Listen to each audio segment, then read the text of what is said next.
The system wasn't built for Black youth to succeed and prosper in, but that doesn't mean that we cannot and will not. We must encourage one another, lean on one another, and lift each other up.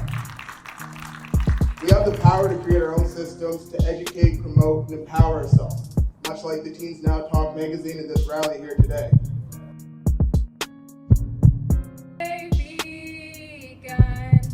Let us march on till victory is won.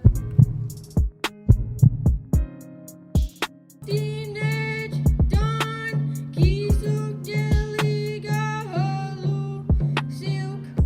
Don't ever let anybody else's behavior change who you are.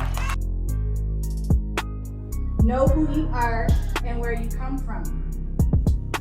I was rooted in my community, and it was those roots that kept me from blowing in the wind. So if there's anything that I've learned along the way, it's these two things. Stay rooted and have purpose.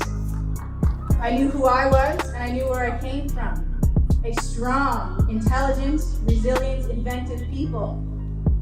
I was young, gifted, and black.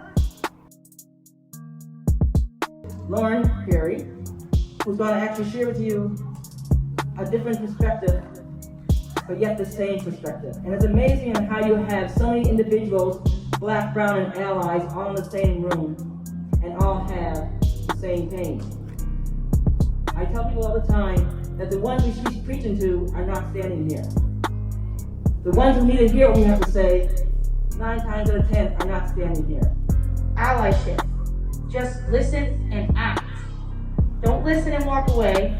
Listen and act. So at school, kids, if y'all run into people and you don't agree with what they're saying and you know that it's hurting people, it's way cooler to walk away being an ally than it would be to allow this to continue and to continue and to continue. And again, parents, before I go, it starts with you and only you.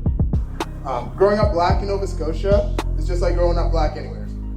It's hard. We have obstacles and barriers placed in front of us simply because of the complexion of our skin, how we talk, how we dress, and how we wear our hair. People were afraid of me just because I was a Black boy. There was always a double standard for us in school compared to our peers.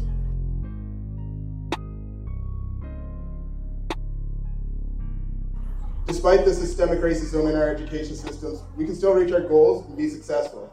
I was determined not to be who they thought I was, and I continue to push forward with the support of my family, friends, and community, and I was able to attain my bachelor's and master's degree from Dalhousie University. And to those who told me, those who tried to hold me back and told me that all I had was potential, that I wouldn't capitalize on, I thank you for your motivation. You, the youth, are the leaders of today and of tomorrow. Don't allow anyone to dim your light and continue to rise up and make a difference. Thank you. When we hear a bad joke, a racial slur, we witness violence, we see an injustice, we need to call it out. And just express that for us. Just take that burden off our shoulders sometimes, just to make it so we don't have to say, I can't breathe.